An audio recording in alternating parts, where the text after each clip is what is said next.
Bill, I don't know about you. I'm so tired of like Zoom meetings. Well, I'm not tired of them because it's the only way we actually get to like communicate with like probably coworkers living in this at home style way. But you know, we were actually together in a Zoom recently, and you hid your face. You hid behind your name, Mm-hmm. and then people called you out, including myself and others. Mm-hmm. What are your thoughts on the people hiding behind, like when you're in a Zoom meeting and people are talking and they're not visually there? What is your thoughts on that?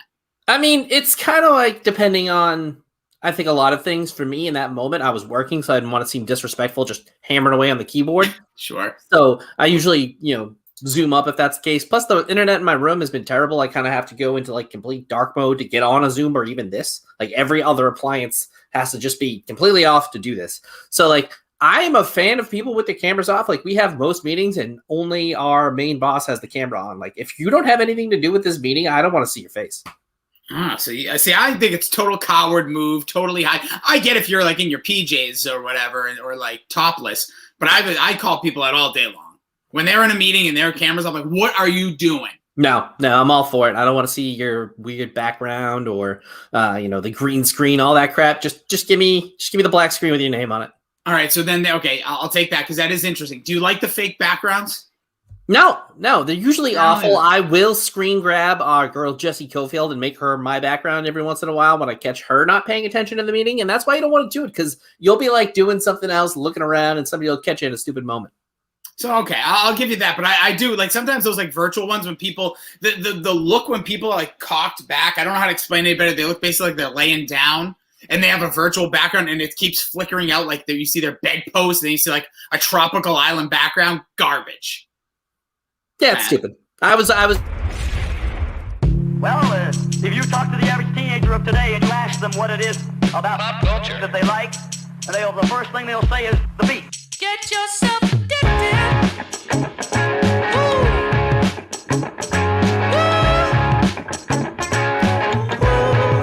Get yourself addicted. Welcome into the Pop Culture Piledriver. Get addicted to the content. I'm Jason Rossi at Jason D Rossi, because whoever at Jason Rossi hasn't tweeted in 10 years. Son of a bitch, give it up. On all social media platforms. Again, that's at Jason D Rossi. Our little handle together is at Pop Culture PD because, we couldn't fit Pop Culture Piledriver. We're not the police. We're just going to arrest you if you don't follow us. And if you do follow us, it'll instantly make you more Funk Fusion. And with me, as always, is my tag team partner in the podcast sphere. He can be followed across all social media platforms by at Billy D 2411. He is Billy D. What's going on, dude? Feeling good, feeling great, feeling good. How are you? Hello. I'm very excited to talk about one of my favorite topics today, but we have some other stuff to get to first, so let's do that. Sure. Subscribe to us over on iTunes, Spotify, Google Podcasts, Amazon Music. Anywhere you find your podcast, we can be found there. Please do leave a 5-star review over on iTunes. It would make us horny. It really would. You can check out the merch over at TeePublic. You can search just a little dash, Pop Culture Piledriver. We have 3 shirts up for sale. Them Pineapple Boys. You have the Pop Culture Piledriver and the Rossi's Horrible Take. All benefits, proceeds going towards Frank Says Hi, which is giving funds to Dana-Farber Cancer Institute for people there affected by cancer. You can check out franksayshi.com to get all about that organization. We superbly appreciate all the help. Bill, it is a jam-packed week. We're super stoked to be talking about Outkast, our very first series called Portrait of an Artist. We'll be doing a lot more of these in the upcoming months. But first, we got to talk about all other things.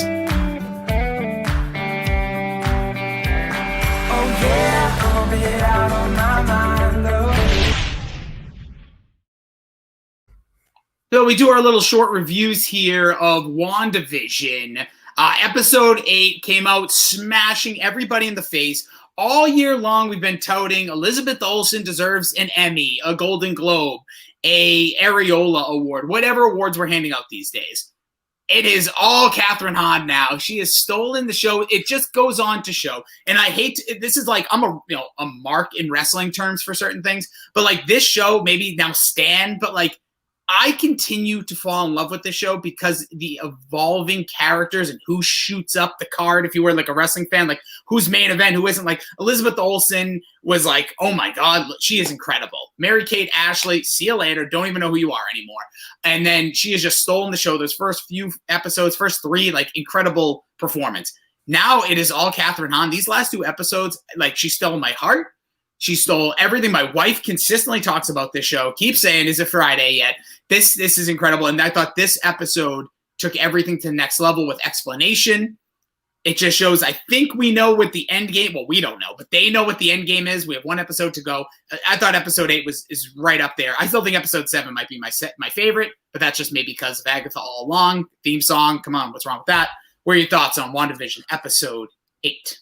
Phenomenal. Fantastic. I absolutely enjoyed the hell out of it. Origin story, but Catherine Hahn, as you said, stole the show. Elizabeth Olsen still just hammering away, being the best thing on TV right now as well. I really do think it's the best thing that's been on TV in a long time. And I know the guys from I've got WandaVision, a WandaVision podcast, Wes and Goo, said, you still don't know how it's going to play out. I hate that kind of scenario. Yeah, you don't want a Game of Thrones type ending, and I know people mostly have a negative reaction there. But as long as it's not completely different than what the show is, which is what happened to Game of Thrones, like you could have Agatha be the main bad guy. She's probably not going to be. No. But I hate when people are like, it wasn't what I wanted. Fuck you. Well, like, I don't care what you want. I want the people who are telling the story to tell the story that they want to tell. Yeah. And, Infinity War and Guardians didn't have the greatest bad guy in the world. It's still my favorite Marvel movie because it told an amazing story in the space it was supposed to tell it. If WandaVision tells a great story in the space that it's supposed to tell it, that's what I'm going to judge it by. It's doing a tremendous job. Yeah, and don't forget, we are leading into movies here. Like, people have to remember, while this has been an incredible ride, and we're going to kick right into Falcon and Winter Soldier, and that's going to kick right into Loki. We're rolling on with the content of week-to-week episodes, which, by the way, children, younger millennials, or whatever, Gen X, or whatever is younger, this is what it's like to enjoy television. Week to week, don't binge. Don't be that guy. Binging sucks. It really does. I couldn't tell you a goddamn thing about The Flight Attendant right now. Well, I could tell you a little bit, but I binged that show. It was great. Ted Lasso, one of my favorite shows of the year. Binged it. Could binge it 3 times over. But it still doesn't have that same impact. Maybe Apple TV did release them week to week, but I binged Ted Lasso. And I binged Flight Attendant. Binging WandaVision seems like a waste. Just like our show Lost that we love. This is the way I feel like a Lost would be put out today. So much intrigue, so many little things. The end, the cliffhanger where like they have reactivated a vision. We don't know if it is the vision. I'm super stoked for it. I'm excited to see how this ends. To say I'll be disappointed would have to do some sort of extreme measure, like we used to Game of Thrones, totally spin us in a different direction. Turn. Just a left turn from where it's been going. And Marvel I don't see it. has yet to lead me astray. And even if it's not, who you want to do it, like to be in the finale, it's going to be something good. It just is. It might not be big enough for you, but again, go to hell. I don't care. Like it's doing exactly what it needs to do. It's going to further the story for something else. And the fact that they can tell this story in such a small space in the Marvel universe and be so good is just a boon to Disney Plus. And I think Davey said in their ranking of the system of the what is it, the apps or whatever it is, this is going to be the one that's on the come up. And I didn't believe it. In fact, when WandaVision came out, I was like, I don't really care about this. And then I saw 2 characters you don't care about. I saw the previews and I was like, all right, they're trying something crazy here. I'll give it a shot. And it's got to be one of the more enjoyable things. Appointment viewing, people are waking up at 4:30 in the morning to watch this thing. That's how good this is. Well, that's a little foolish, but hey, do what you got to do. Some people are watching tennis at 4 in the morning. What the hell? I ain't judging. But yeah, not for me. I'll be watching at 10 p.m. and enjoying it regardless, shutting off the internet every Friday.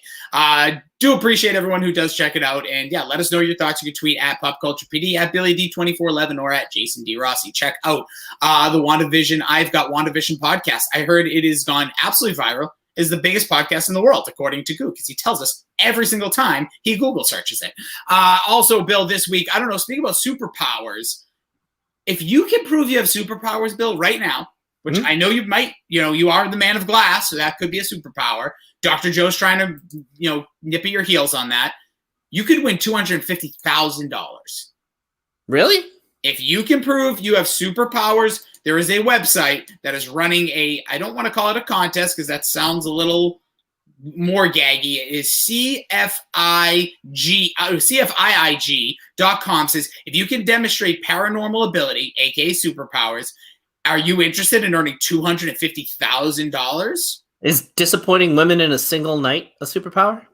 Apply. You can apply. There is no boundaries on this. CFIGG demonstrates tests of CFI West in Los Angeles, California, and the San Francisco Bay Area in specific circumstances to one affiliates around the world. So they're saying if you can prove it, you're in. $250,000 for you. I mean, if you have $85,000 for someone who finds you. So if I submit you and say you're the most disappointing date in the world, that could be a superpower. All right. Well, we'll see. I'll submit myself. Submit me. I will. We'll have quite the boon here. Let's make some money. Bill, this week was the Golden Globes, and I'm going to say this to start, a little sarcastic, but a little honest. If you don't win a Golden Globe in 2020, you don't deserve one. Because it wasn't that difficult. It was a low bar. Just so you know, very quickly, the motion picture movie was, is that Nomadland? I didn't see it. Borat won for best comedy. Are you joking me? I mean, it was funny, but Palm Springs is hands down the best comedy of the year. Hamilton should have won. It was a musical or comedy. Just give it to Hamilton. Yeah, it's a play that they recorded. It's not even a movie. It was great. It's fine. Involved. Chadwick Boseman won for best actor in a motion picture. Actress went to Andrea Day, United States versus Billie Holiday. Haven't seen it. What else happened here? Best performance in a motion picture. Sacha Baron Cohen won for this. Are you kidding me? Over James Corden, your guy who was in The Prom. Lin-Manuel. No, I know, seriously. That was a couple years ago. Andy Samberg was nominated. By the way, I liked Palm Springs. I just laughed that it got all these nominations because I don't feel like it was anywhere near that type of movie. But it was great. It was a phenomenal film. And it was not phenomenal. It was fun. It was not a phenomenal. It wasn't it was a story I've seen a million times over. Yeah, but it was a fresh take on it, and it was done really, really. Yeah, it was a totally fresh take. Being at a wedding and then having a guy trying to kill you the whole time. Have you ever seen the movie Groundhog's Day? That too. The Day We Met with what's the little guy there? Not Adam Levine. Adam, whatever the other Adam is, Levine or whatever. Adam Devine. Thank you. No, I have not. But same movie. It's on them because it didn't get the hype that Palm Springs got that made me watch it and go, "Damn, this is a fucking awesome movie." Yeah, it was fine. What else here? Bill, best supporting. It's just looking through this made me laugh. The one thing I needed to just point out is that finally a little love for Ted Lasso. Finally getting it. Also, the movie Soul won Best Animated, but Best Actor went to Jason Sudeikis. I thought that was well-deserved to show that finally I see that Goo is finally into hit the hype train. Also, I thought, I don't know if we talked too much about this. Do you watch Ozark? I watched the first season. It was like Arrested Development without the humor. I love Jason Bateman, but it's too serious. I can't deal with it. And I hate the woman from that movie. From that show. Hate her. Absolutely despise her. Okay, I'm just gonna move on because that is a horrible take. You're gonna say Palm Springs was just all right, and you're gonna get mad at my Ozarks take, which is the girl who plays Ruth. If you're talking about Ruth, the mom. Oh, the mom. Okay, different. But no, she's good too. No, she's awful. You watch one season. Terrible. No, terrible. No, terrible is like someone who literally cannot act. She is a very good actress. You see her in that? What are we talking about here? This woman is an award-winning actress. She's terrible. She was in that stupid Christmas movie with the bunch of different storylines, the British one. She sucked in that too. Oh, the one that had literally The Walking Dead in it, the whole cast. Yeah, it was The Walking Dead Christmas. She's a really good actress, but whatever, that's fine. I always like to pin in a little positive news. I like to be positive, Bill. Listen to this one. A guy calls himself, this sounds strange, the COVID Bandit, recently walked into a restaurant in Denver and left a $6,800 tip. $200 for each of the 34 employees. The guy in New York a guy in New York also left five $1,000 tips for 5 different Chinese restaurants. Love it. Yeah, Come that's on. great. Do it. If you have the money, spread the love.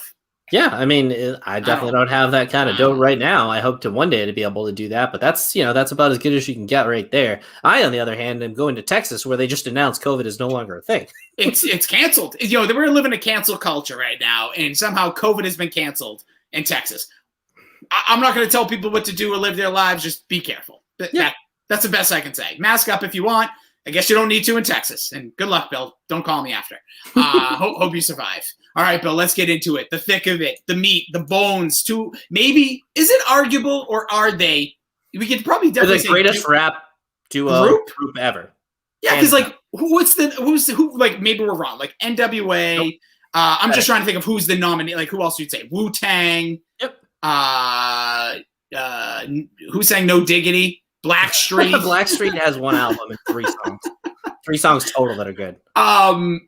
Is there anybody? Who are you missing? There's got to be. There's like a Tribe Called Quest. There's There's a ton of there's De La Soul. There's a ton of things that can compete, but they have 3 to 4 songs that are all-time iconic songs, which a lot of bands can't boast of ever.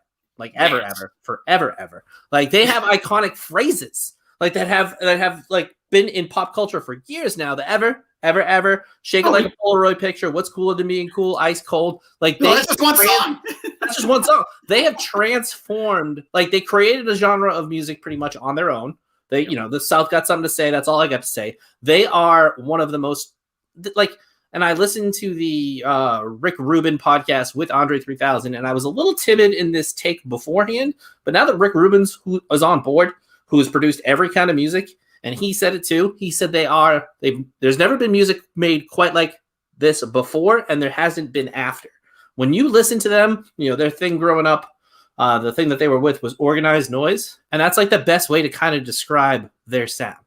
Pronouns, pal. We're talking Outkast, by the way. If you haven't read the title, saw the title of the podcast, if you're watching us visually, appreciate it. You can check us out over on YouTube. We do the show live, and then we post it up on the old podcast channel. Appreciate the support either way. So what we're going to do here, Bill, is we'll go album for album. They only released technically 6 studio albums, with the 7th kind of best of, with Dr. Dre helping out in the situation there. So we will go through album by album. They started in 94. Their last album to date, released in 2006, was a more of a studio album that was more for a soundtrack. So we'll look at over the 12 years, what did Outkast do? What are our favorite songs by Outkast? We'll do 2 little polls coming out of this. Also want to give love.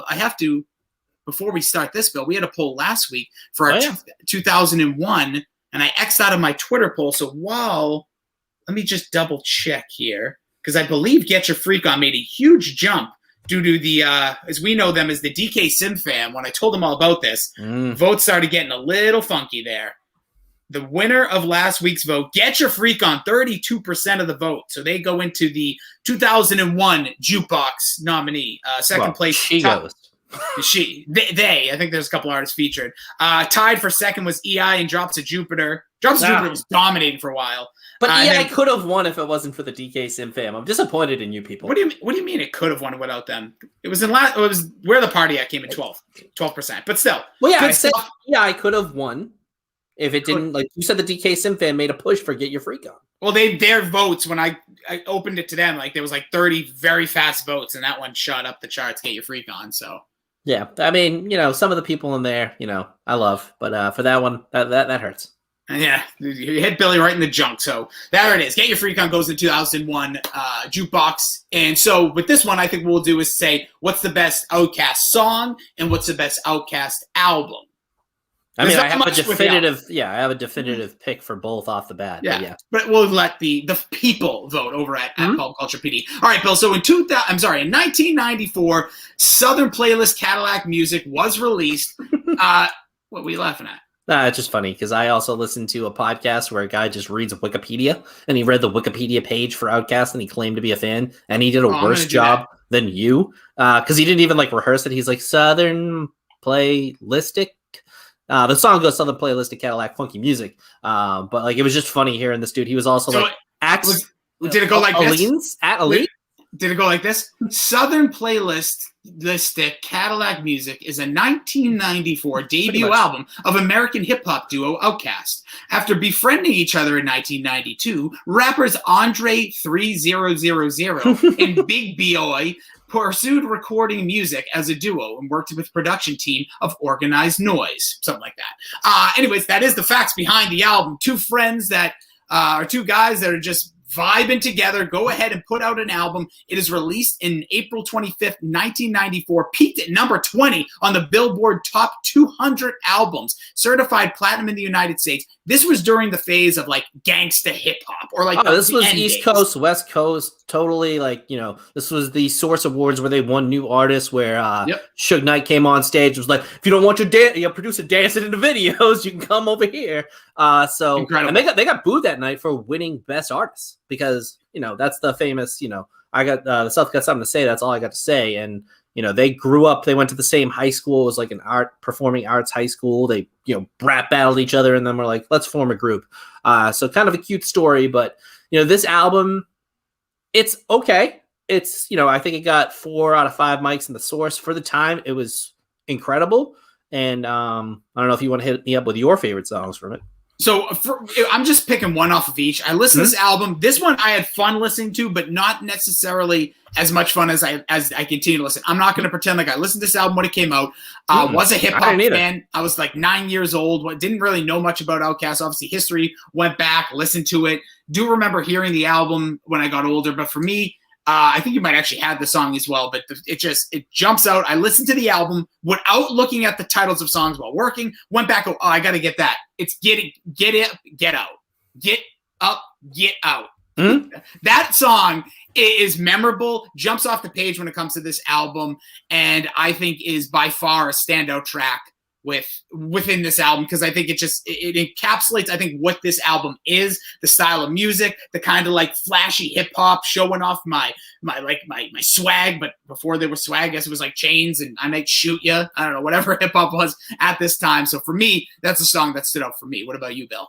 Yeah, so this one I'm with you. I didn't listen to this one, or really even the other one when it came out. Rosa Parks was kind of my introduction, and that's Gemini. So I listened to this after I fell in love with the band. But, you know, Southern Playlistic Cadillac Funky Music is definitely, I think, the best track. That's the most Outkast type of track on here. You can really hear that just unique sound. They even drop a little Dusty Rhodes, throwing them bows in there.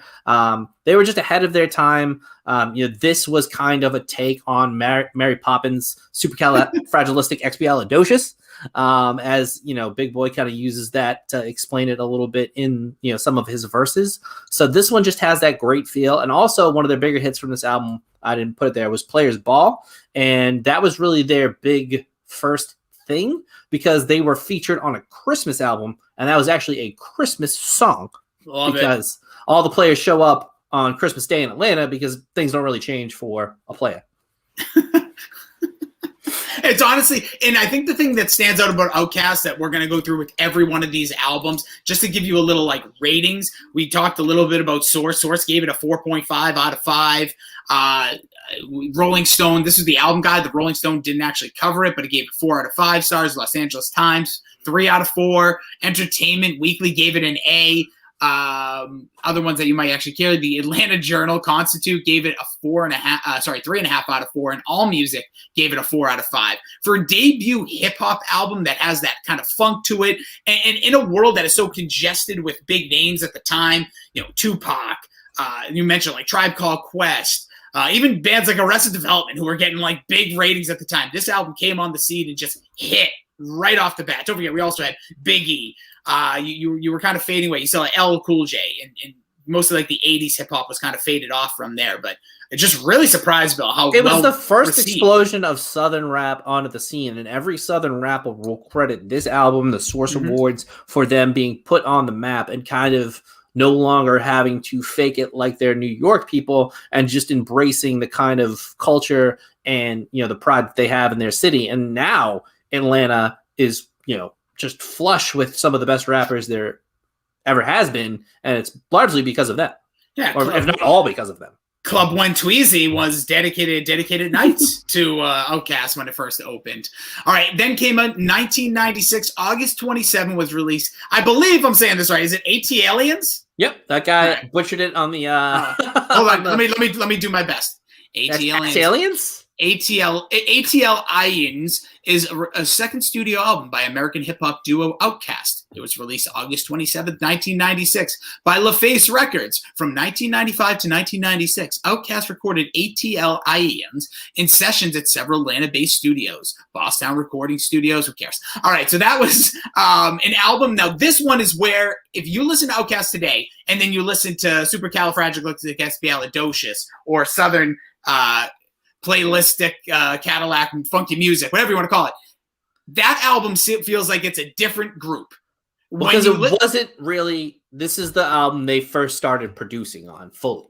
Dude, this album, now listening to it in 2021 for the first time really through, I remember illegally downloading some of this, but this album feels like just so bizarre. When you they were getting this is who they are, the creativity they have. Obviously the name of the album has some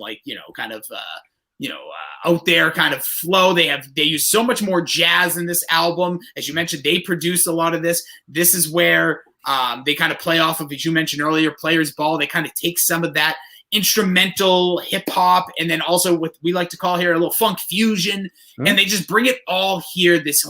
They didn't care about East Coast versus West Coast. They didn't care about the materialistic things. This was more about storytelling and being kind of sci-fi storytellers within this album. I mean, that's kind of in the description, right? AT Aliens. They felt like they were from another planet and they kind of rapped like it. And you can just feel it, throw your hands in the air. Just the way that they, played with words. And it's kind of the way somebody described it. It's like yin and yang. They're a perfect mix for each other because I think Andre is all finesse when he raps. His rhyme schemes, what he does, it's really poetry, and it's beautiful if you look at the composition, the way he plays with words. And Big Boy, he'll always say he's trying to punch you in the mouth. Literally, in half of his songs, it's all about putting a knuckle to your eye with his lyrics. And I think they play with that really nice. And he has one of my favorite lines here, so get your fucking shine box.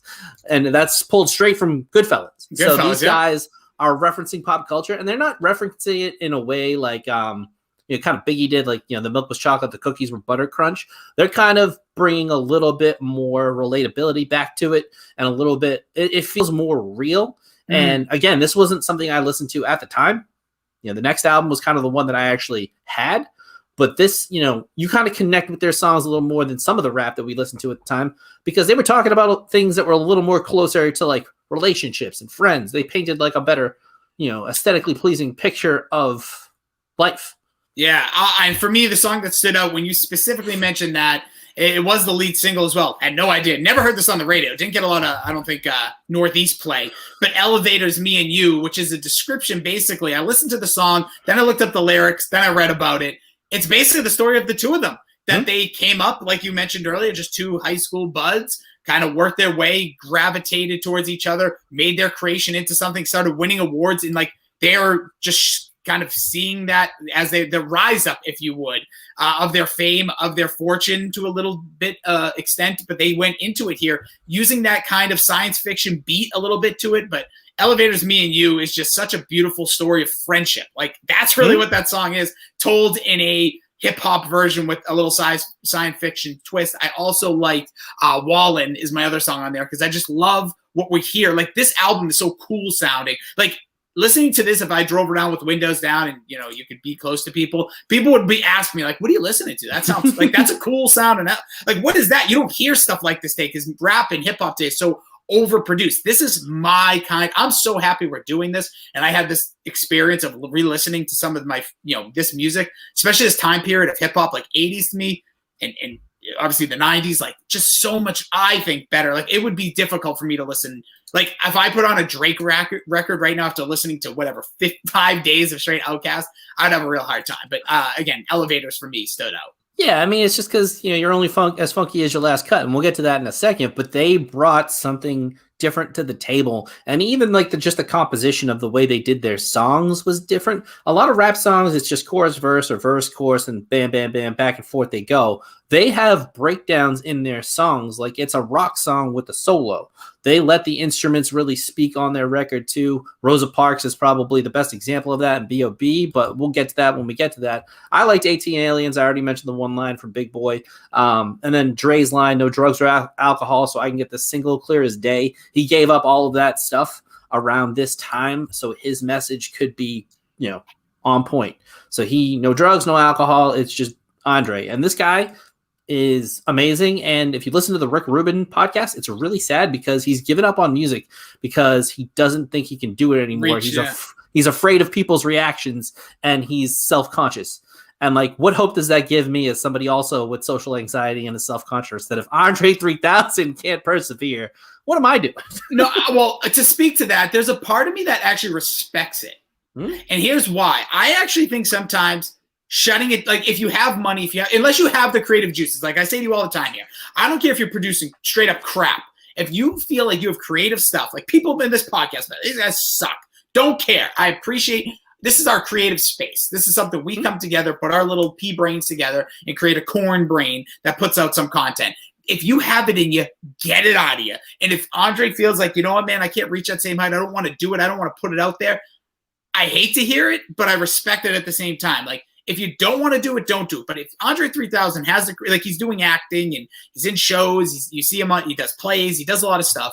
But if he feels like he's ready to come out of whatever funk he's in, bring it out, dude. But if you don't, sometimes the reason I think Outkast is well respected is because they're not making music today. Like they have like a nostalgia vibe. There's a fondness to them forever. And we've so far covered 2 albums that more people probably listening to this and people that know the band have probably never really listened to. Aside from like deep hip hop fans. Yeah, this is, this wasn't their mainstream stuff. They didn't gain mainstream popularity until the next album. But I mean, I really enjoyed this album. And like you said, you can just listen to this thing anytime you want. Another one that I really liked on this one was Jazzy Bell or Jezebel. Yeah, I like it's just like a fun little wordplay with the Bible for our guy Wes. And it's just talking about, sometimes these girls ain't loyal, if you will. And them tricks. And, they kind of play with it on both sides. It's like, or if you're not going to be loyal to me, I'm just going to use my smoothness to get with you because we both know why we're here. Yes. Listen, got to do what you got to do. And there's that theme of relationships and not working definitely plays a role as we continue on in their discography. It's so weird to hear that in straight up rap. You know what I mean? Because usually it's just like, there's emotion behind every lyric. And I'm not saying there aren't rappers who didn't do that before them, but they do it so well, and they were able to get so far in an industry that didn't really have it, where it was just, allow me to lace, these lyrical douches in your douches. You know what I mean? Who rock grooves and make moves with all the mommies. So it was more just about like game spinning, where they're talking about like the intricacies of relationships deeply in these songs. Then they released their 3rd album, Bill, on September 29th, 1998, Aquemini, if I'm saying that right. It combines Aquarius, who was Big Boy, Gemini, Andre 3000. Smash those 2 little zodiac signs. What's your zodiac sign? Smash them together. Recorded in, obviously, Atlanta. Again, this follow-up to 18 Aliens came out kind of with a bang. Again, highly reviewed album. This one got Rolling Stone to give it 4 out of 5. Spin, R.I.P. Spin, loved Spin, gave it 9 out of 10. Uncut, for whatever that is, gave it a 4 out of 5. All Music, 5 out of 5. Chicago Sun-Times used to be very respected for its music columns, giving it a 3.5. Entertainment Weekly gave it an A. Los Angeles Times, 4 out of 4. Q giving it a 5 out of 5. Bill, this album was straight up dominating. And most importantly, 5 mics in the source. Well, there you go. That's true. And as we know, the standout track, putting the band literally – everybody knew them. If you're in our age group, you're probably playing a lot of Nintendo 64, maybe some Diddy Kong Racing, dominating it to Rosa Parks, the breakthrough song for Outkast to cross over into top 40 radio. I mean, this song, this video, this was my first introduction to them, and all I wanted to do was know more about them. I've always wanted to be Andre 3000 from this video, and I haven't decided, if I can pull it off. I'm going to have to, I'll try to cut. I'll spring here so I can get that, ridiculous abs that he has, but him wearing those funky ass pants, and I think in one it's the catcher's protector, and then the other it's the football shoulder pads. I just thought these guys were the coolest thing ever when I saw them. And this song, it has the musical breakdown, like it's guitar riff, the harmonica solo, and the lyrics are great. And these are the lyrics that stick with me the most. I mean, Andre's verse in this is fantastic. You know, again, Big Boy references he's going to punch you in the mouth in the beginning of this. But Andre is you're only as funky as your last cut. He's speaking specifically about his relationship actually with Erykah Badu, that she kind of got him to be very introspective, and, you know, their relationship was the bus ride that he was on. But like that to me sticks with me forever, is like, you're only as good as the last thing that you've done. And honestly, let's be real, that is 100% true. Like, well, to a certain extent, but a lot of times, yeah, you're as good as your last hit. In the sports world, there's nothing more true than that. Rosa Parks, just so everyone knows and remembers this, you know, obviously won a ton of awards, had huge success on the Billboard Hot 100, peaking up to number 55, which you could say, oh, only 55 there? But that's the Hot 100 during a time, like we did 2001, and we saw how competitive that year was. Like, that's huge. Like, honestly, for people have to realize, to be a top 100 song at the end of the year is gigantic, especially during this time of dominance of, like, multiple genres of music clashing at the same time. God, I love the late 90s. But yeah, Rosa Parks, breakthrough song. The other one that had me going back, and honestly, like, kind of blew my mind that I never really, like, listened to a ton. Also, very long songs on this album. That was the one thing. This song definitely took me this album took me the longest to get through. Well, maybe Speaker Box Love Below, but we'll get to that. But this one, to me, the other one that really stood out was Y'all Scared. Just another great album, completely, like, looking at the background, much more writers on this song than most, so they had a lot more collaboration. Obviously, it features Timo, Big Hippo. I don't know what that is. I like him, though. And don't even try to get me to pronounce the other guys. I love all the guys like Sleepy Brown. They have like such great names on all these albums. Well, that's what I'm saying. They got all these random, like Raekwon, we know him, but like you have all these random dudes. Obviously, George Clinton was in one of these songs and Synthesize, which was just a complete like shout out to, you know, that late 70s, early hip hop, you know, the funk of that time. But yeah, these guys, I swear that it was like wrestling. Like, just give them a new name. You mentioned Erykah Badu's on this album, CeeLo, way before we knew CeeLo and forgot about CeeLo. Just a very eclectic album. And I think the album that kind of really shaped, like, I thought the first album was like that straight up hip hop of the 90s. AT Aliens was just out there, dude. I don't know how to say it any better. It's cool sounding, but very out there, different, testing the water, still got great reviews. Then Aquemini comes in and just, like you said, with Big Boy, just kind of punches you in the face. So much funk, so many different things, getting a lot of different flavors. You can see where I think Andre 3000 shines with, as you kind of mentioned, his flow, Big Boy with his kind of like harder rap style. And I think this might be the perfect album to showcase that. Yeah, I mean, they hit on all cylinders. They balance each other out. They couldn't have a better, you know, one side to the other, like, you know, two sides of the coin here. I like the next song followed up right by Rosa Parks, and even the outro to Rosa Parks has Raekwon on it saying, you know, you need to make this kind of music. Nobody's doing this spine tingling shit that you guys are producing with these crazy ass beats and stuff. And that next song, I think it's called Skew on the B-Bar, which isn't like, it's not a huge part of the song, obviously. But, I mean, Raekwon in this is just straight up Raekwon. He's talking about selling drugs and all this other stuff, and it's balanced in between, like, two just storytelling verses of Big Boy and Andre. And I think it's a really nice showcase to show that, like, you know, nobody's changing who they are here on this album just because you're doing a song with the Wu-Tang Clan. What that point is, you know, way bigger than you're not changing your style. They're coming to your style. That to me is cool. Yeah, I agree. It's honestly, it's a really good album. And then it just makes way, Bill, for an incredible album, in my belief. I think this is their best album. It's not my favorite, but this is their best album. I think it's a little up for debate, but we can obviously, that's why we're here. But we're talking about Stankonia. It was released on Halloween of 2000. This has it all. It has rave music, psychedelic. You got a little gospel. You got rock. You got that dirty South vibe. You also got sometimes all in one song. Yeah, honestly, you get a little bit of funk. I think the song that, like, you could say a lot of different things. First off, also the flag in the background That it has like the black flag, if you would. It's not red, white, and Black blue. and white, yeah. The black and white American flag has Big Boy, has Andre 3000 right on the cover. Very iconic. I feel like this was like a big poster back in the day when I used to shop for CDs. I saw one today that had that exact poster, and they were in front of an Outkast steakhouse, and he was holding a bloomin' onion. And the only thing I thought, I was like, they should have called it Stank House. That would have been good. Now, obviously, this album has the singles that you remember, the hits. So Fresh, So Clean, Miss Jackson, Bombs Over Baghdad, a.k.a. B.O.B.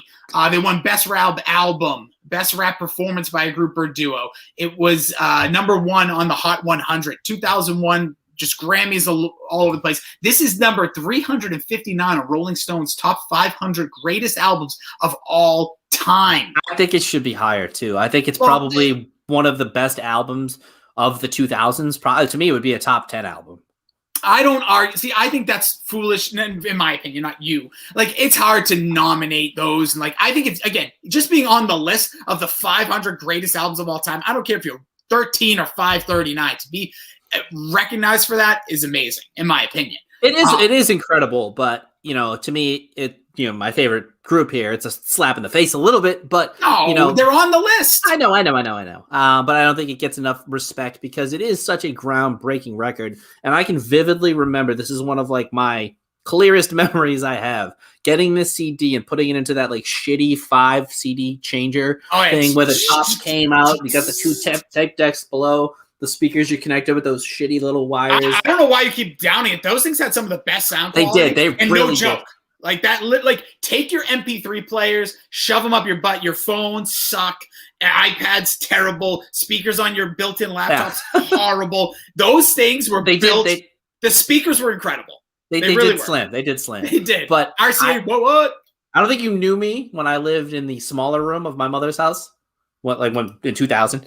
I did not know you in 2000. So it was like a 6x9. It was small. I measured it one time. It was smaller than a jail cell. Nice. But this, like, I remember blasting B.O.B. on repeat and just being like, this song, it's something special. Like, to me, this is my favorite song by Outkast. Same. Every time I hear it, I go nuts.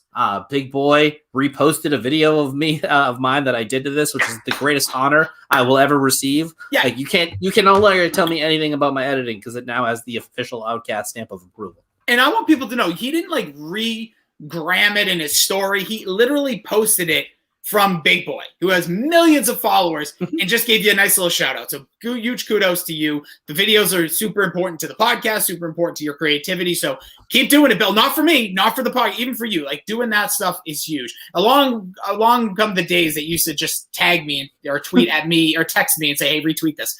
You don't need to do that no more when you're getting Big Boy stamp of approval. So huge kudos to you. If you don't know what we're talking about, go on Big Boy's Instagram. Wherever it is, just scroll. You'll find a video of Outkast Bill put together. Awesome. And I hope Big Boy, we're doing him probably no justice here today, but at least somewhat he feels that there's 2 guys representing their music well. We talked about him, I think, a little bit in the group chat that he is very undervalued as a rapper. I think Andre is my favorite lyricist, and Eminem puts him above Eminem. Eminem probably is better, but Big Boy would be in a top 10, 12, 15 just because he is that good as well. But to go back to B.O.B. for a second, in the Rick Rubin podcast, Andre said that he wanted to capture the sound or the feeling of Rage Against the Machine with this song. Yes, I love that. When I heard that, I remember this from an interview on MTV. And when they said that, and you listen to the song, it just gives you, I think it's 4.5 seconds of that little like starry, like, and then boom, it hits you, and it does not let up, even though music, retro revival. I thought it was hardcore views in the ancient revival. Yeah. I don't care what they say, to be honest. It is just, this song has that gospel choir in the midst of it. And you mentioned it. All the things I said earlier, rock, funk, southern hip hop, rock, everything is in this song. This literally may be, especially for the time frame, the most like perfect radio song. And I say that because of mass like appeal. Like, you hear that and it's not turning off a lot of people. There's one song that I think is the most iconic song that the band has ever, or group has ever released. But in this one, you mentioned you love the lyrics of Andre 3000. I love the kind of smash mouth version of Big Boy. We are wrestling fans at heart, always have been. These guys are like the iconic tag team. They're They're like the Heart Foundation with the hot tag. Or, They are. That's a perfect analogy. But I'm thinking of who are the two new dudes that I always forget their name? Montez Ford. The prime time. No, I always do that. Don't make me do this, Bill. No. I always do this. You're talking about the Street Profits. The Street Profits. But yeah, they are the Heart Foundation too. Like Andre 3000 is the technical Bret Hart wrestler, and Big Boy is the guy who just comes in for that hot tag and punches you in the goddamn mouth with his lyrics. And usually it's actually Big Boy starting a lot of these songs, but Andre starts this one. Big Boy comes in with the 1, 2, uno, dos, tres, son, Jebba, pick up microphone. So out of control. And then, again, they have another long breakdown where there's no rapping for a long time. And that's not typically rap music. No, it literally is created as a pop song with rock influence, but all hip hop. It is so damn good. The other thing about Stankonia, first off, the album itself, what a name. So Fresh and So Clean, Miss Jackson, another iconic songs. The Miss Jackson, the story behind that one, again, you kind of mentioned some of the relationships that have deteriorated for these guys. They sing about it. It is, I don't know, I guess like the best way to kind of explain this album, in my opinion, alternative is kind of like when you major in, like business, like it doesn't really specify anything, but like this really is like an alternative hip hop album because this balances so much. As you go through this album, I felt like I switched, like I had to go back. I was listening to this on We Love Them Hoes. That's a great song. Yeah, it feels like a Ludacris song or something. Yeah.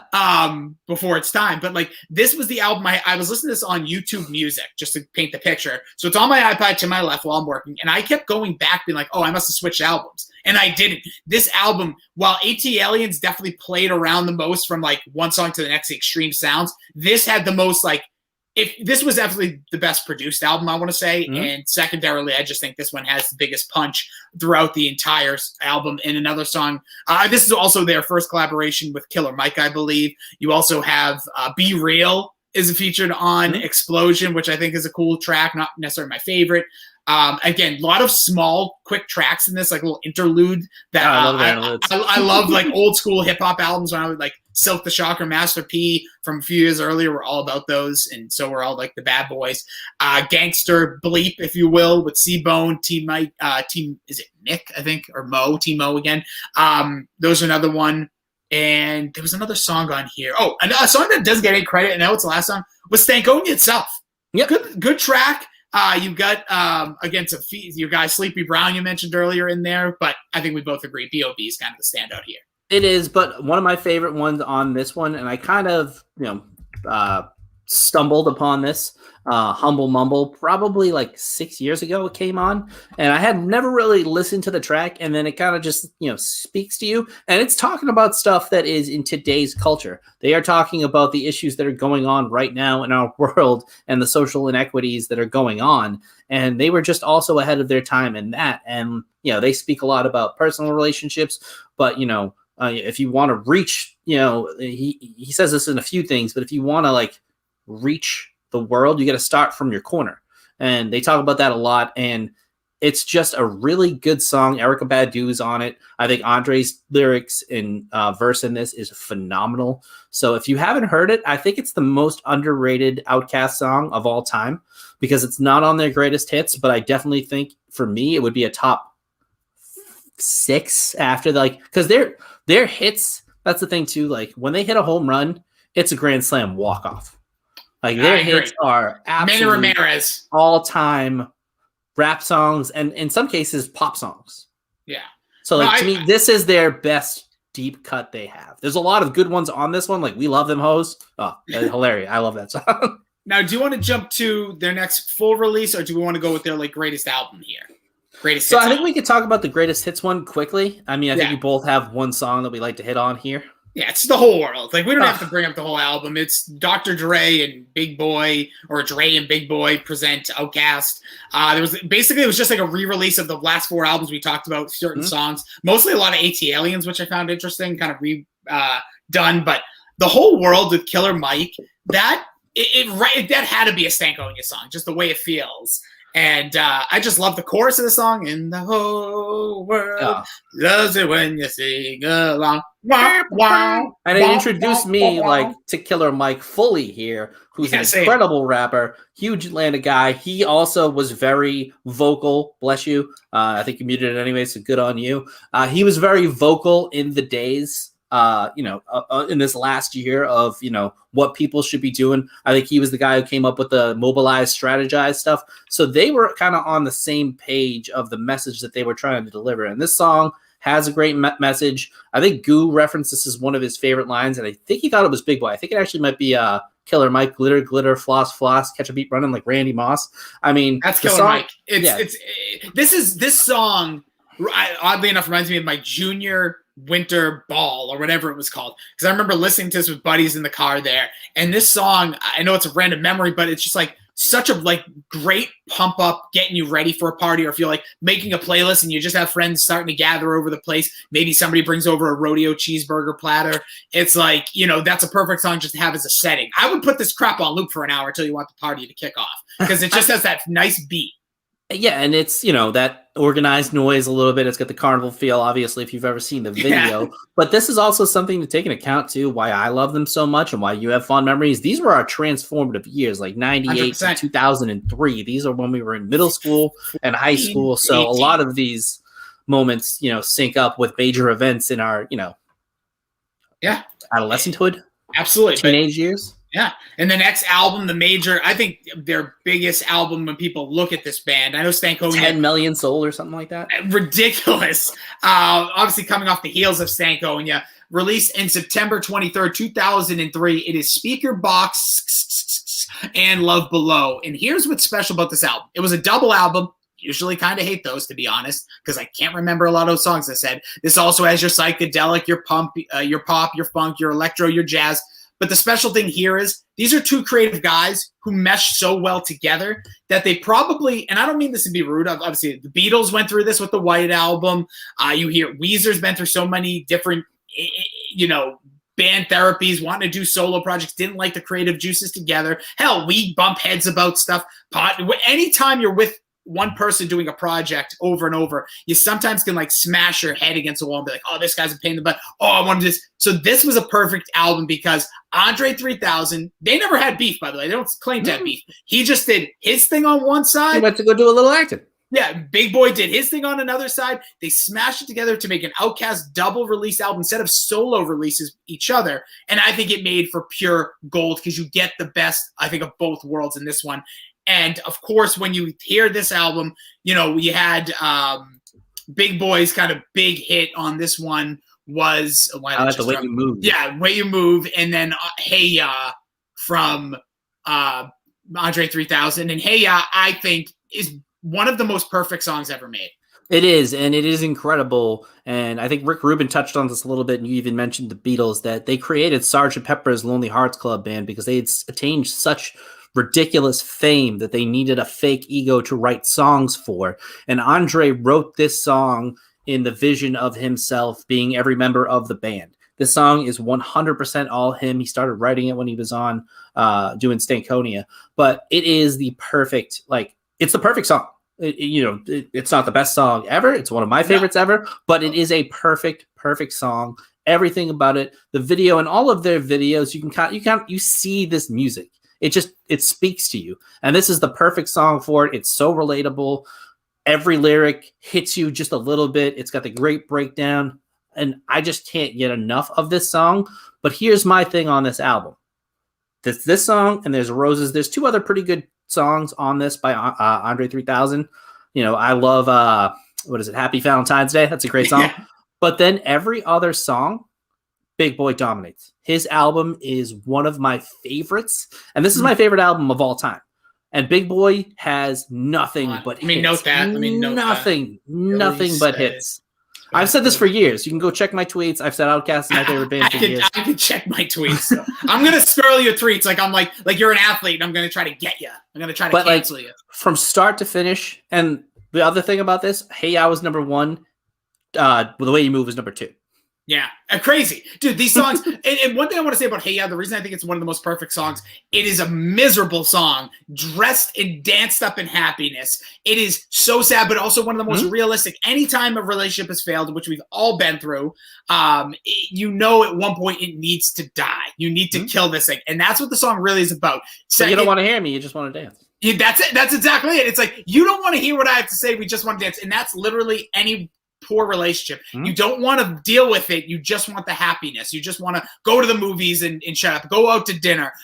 Go through the motions. But you know what? The other thing I want to say, don't shake Polaroid pictures. It's actually not. Doesn't Yeah, they had to come anything. out and make a statement because this song got so popular that like it would damage the photo. Yeah, it's like you could actually smear the faces. It would look like some sort of horror movie. But yeah, the song, that's why I love it so much, and that's what I love about Andre 3000. He has really hit, and I know Big Boy is a big reason behind Rosa Parks, but I feel like their collaboration, I feel like Andre 3000 has such a good way of like talking about a failed relationship and working it into like either hip-hop music or in this case, kind of more like a bubblegum pop. But again, he took that vibe we were talking about earlier, trying to make a rage song. He took like that 60s bubblegum, almost like a, you know, any like not Beatles, but like all those bands, those replaceable the bands of like the 60s that are just like, you know, bubblegum happy, you know, bands sitting there, and he took that, referenced it in the video, and it was just amazing. I thought both sides of this album are really good, but I do agree Andre 3000 may miss Big Boy a little bit more in this than Big Boy misses Andre 3000. 100%, because, you know, Speaker Box, as our friend Kevin here points out, is amazing. And Roses, I mean, Andre has like probably just so, Caroline, and Big Boy's featured on that song too. But to me, after those two songs, everything goes to Big Boy on this album. And Ghetto Music, the Feeling Good, Feeling Great, How Are You? That is phenomenal. Unhappy, Bow Tie, you know, I'm gonna get that fresh fade and I'm gonna go get laid. I mean, that's that. I mean, I don't go get laid, but I got a lot of fresh fades, so I can relate to that.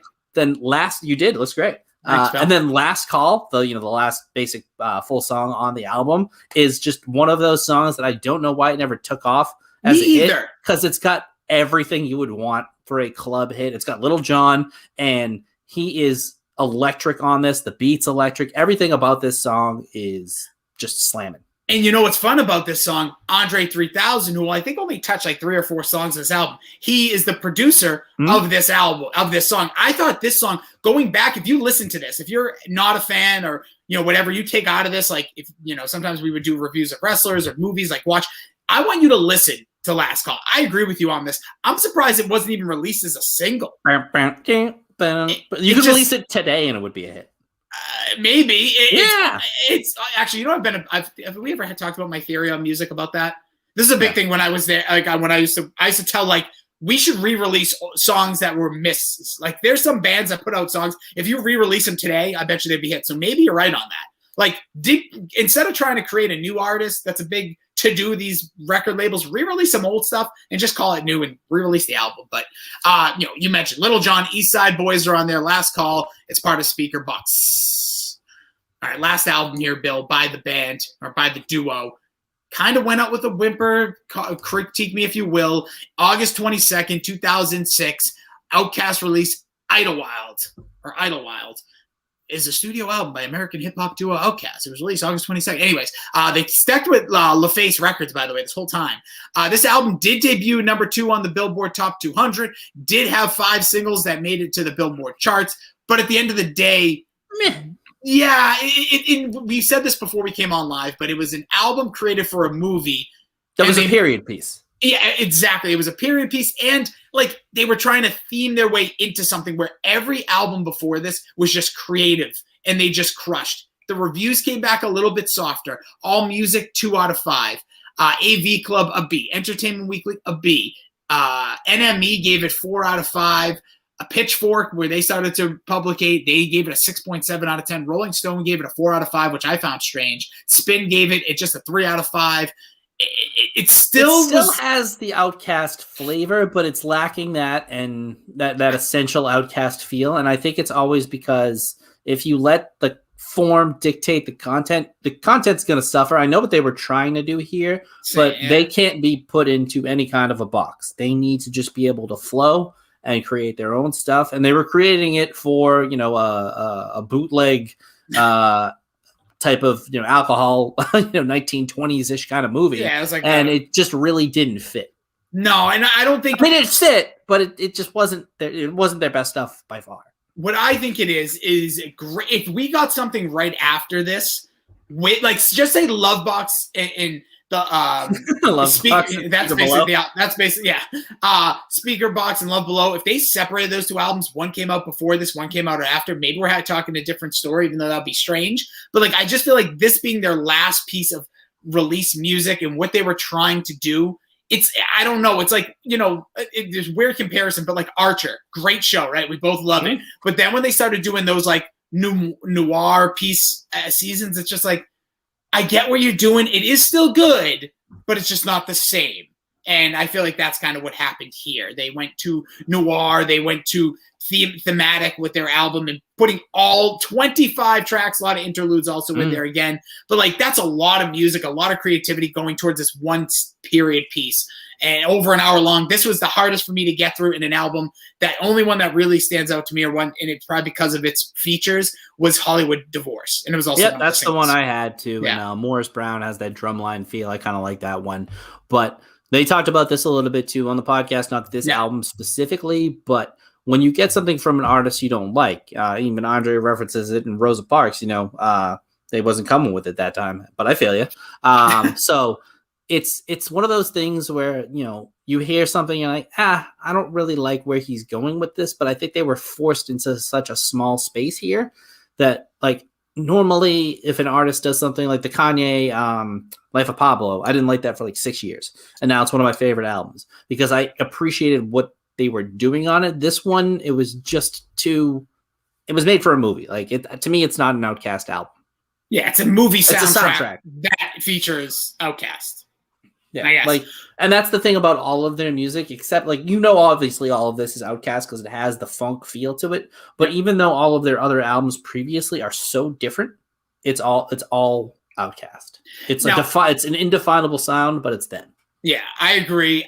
I hope anybody who listens stumbles upon this, whether you came from Reddit, found this, you're searching podcasts with Outkast and you stumble along and did listen. We appreciate it. First off, you can follow us at Pop Culture PD on Twitter. You can subscribe to the podcast. A 5-star review will do us absolute wonders. Would greatly appreciate it. I'm cheering for you. If you watch us over on YouTube, you can search Pop Culture Piledriver. But Bill, we got to put out a poll here for best album. Which two? I think Idlewild's obvious. What other album do you think should not be on the poll?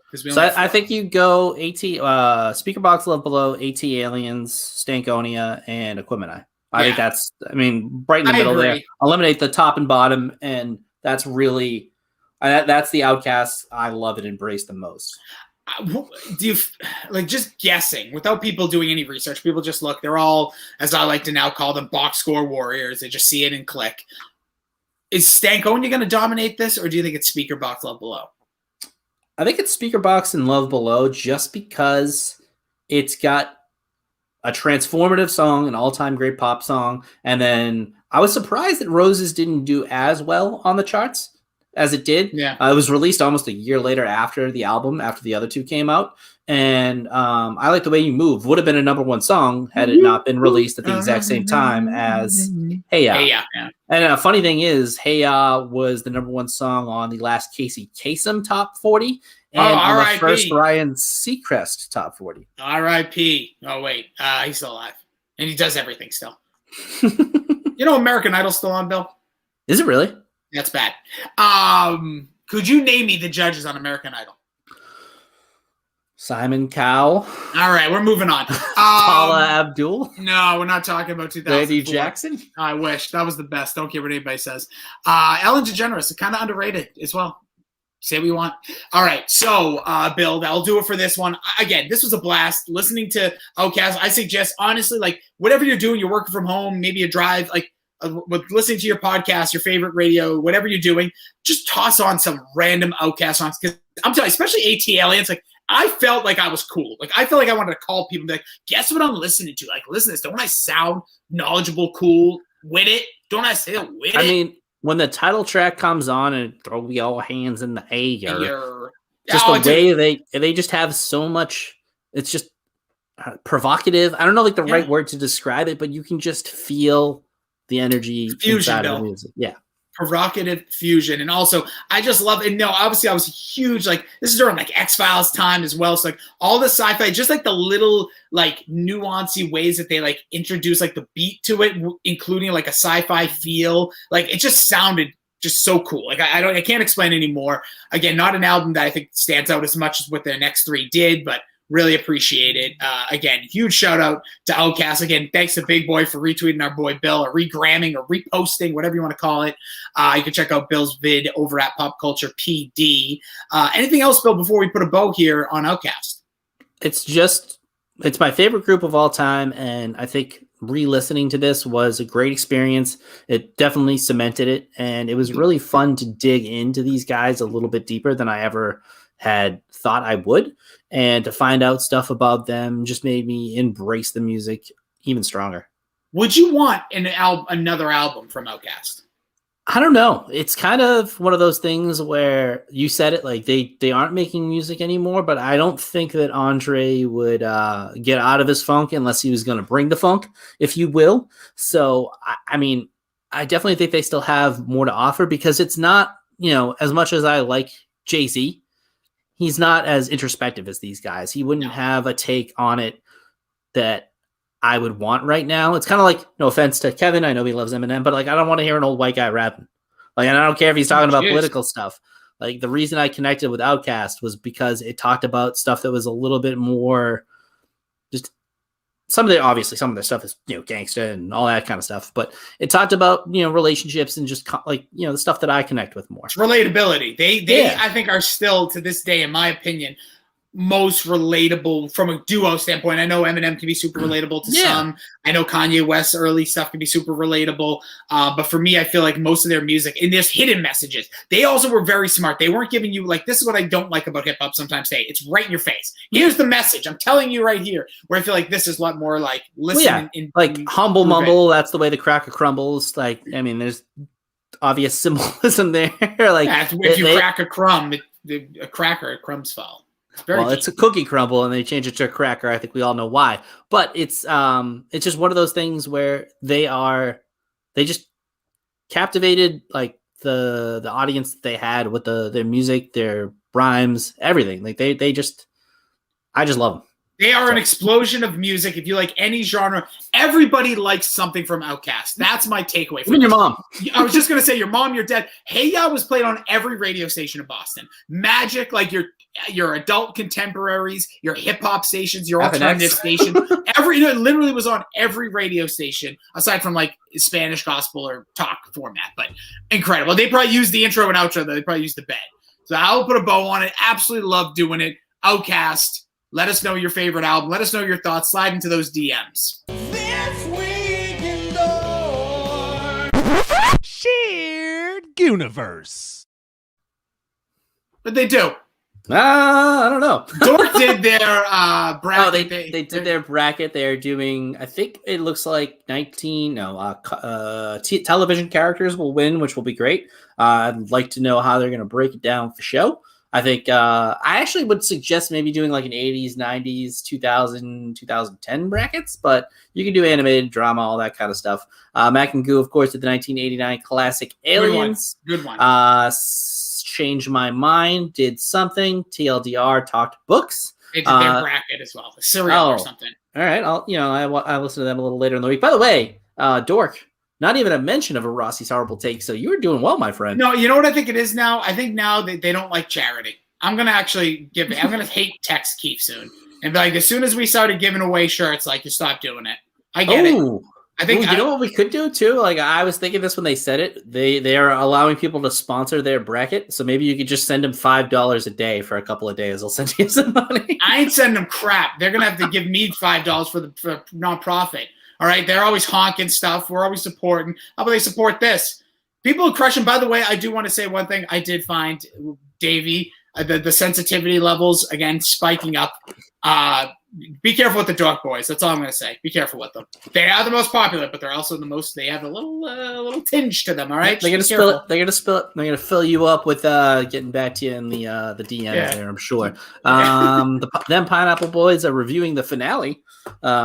Sherry Scary Bianca's Toast, which is a classic. I've got WandaVision, a WandaVision podcast. We'll be talking about the finale.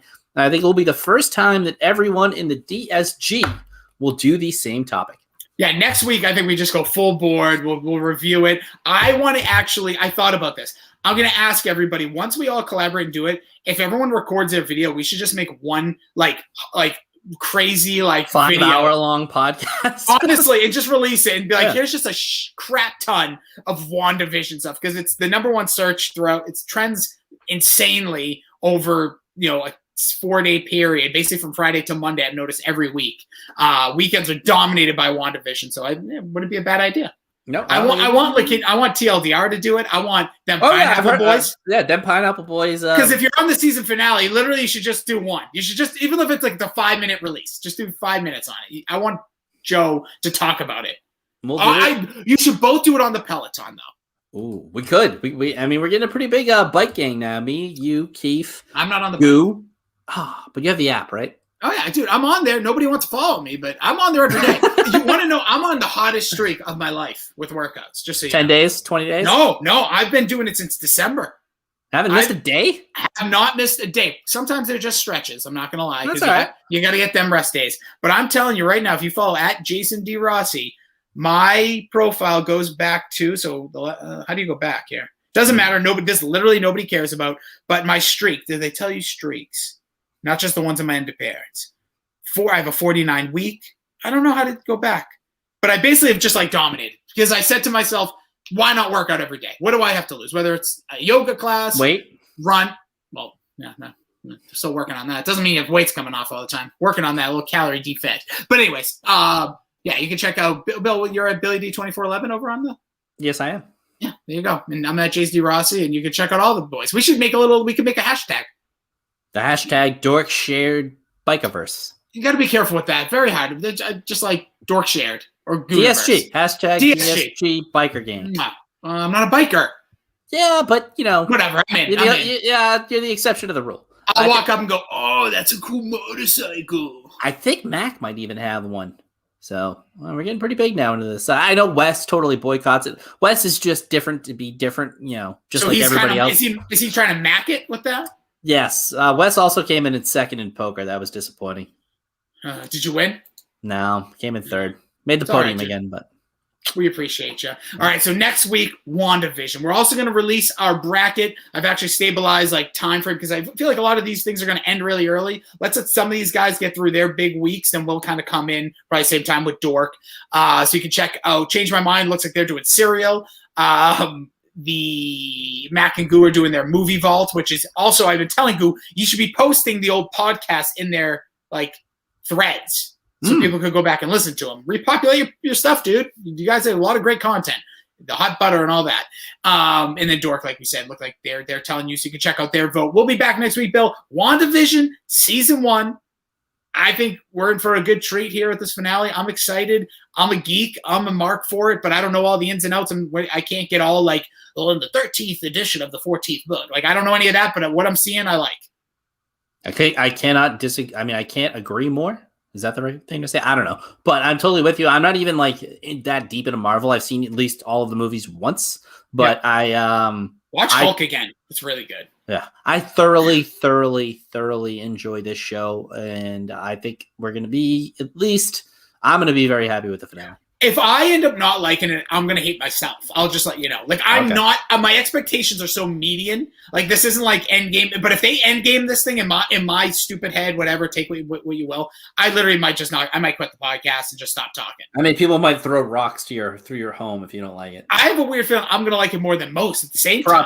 Probably. I'll give you my address and you can throw cheeseburgers or old chicken nuggets through my window. That's going to do it for us. You can follow him at Billy D 2411. I'm at Jason D Rossi. Again, shout out to Outkast. Go listen to some Outkast. Spread some love, spread some goodwill, some cheer. Stay hydrated out there. Reach out to your friends. Stay good because you know what? Hopefully this whole thing's coming to an end. And like Texas, we'll just be saying, F it. Let's get together. Maybe Bill will be back in my house again doing this pod, or I'll be in his. Who knows? It's been literally, we're coming up on a year.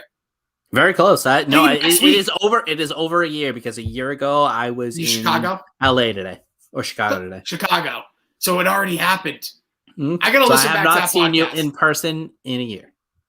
Sexy. All right. Appreciate everybody. Go check out franksishigh.com. And as always, again, stay positive, be well. You can always slide into our DMs if you need anything. Frank says hi.